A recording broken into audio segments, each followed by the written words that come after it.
eng taniqli bakovulimiz Nurmuhammad aka Jalil tashrif buyurgan.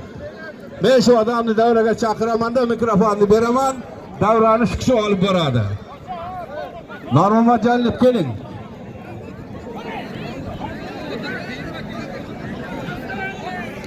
O'tiringlar.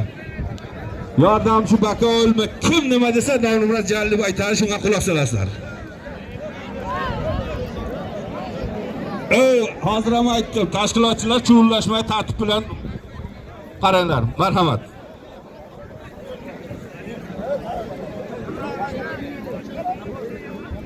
Karnayni oldini ochib qo'yinglar, karnayni oldida odam o'tirmasin. Birdan olinglar, mashina oldidan ketinglar iltimos. Men bakovulimiz, men Pashta eri suvning tasidan qoran qo'ldanman.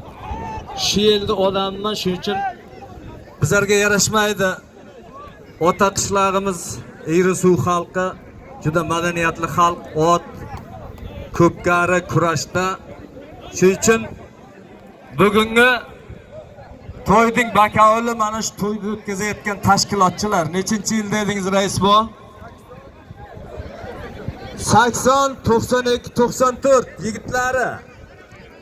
Mana muhtaram yurtboshimiz yoshlarni bag'riga olib ham sportda, ham bilimda, ham madaniyatda, hamma tomonlama o'zini jon farzandidek bag'riga bosib himoya qilyapti. Mana sizlar bugun shaxsan prezidentning farmoni yoshlarni sportga oshna qilib, kurashga qiziqtirish uchun mana shuncha eldan duo olyapsizlar. Avvalo sizlarga ota qishloq, egri suv o'tib ketgan polvonlarning, o'tib ketgan chavandozlarning ruhi madadkor bo'lsin. Hammalaringizni Alloh qo'llasin. Rais bu yaxshi gaplardan.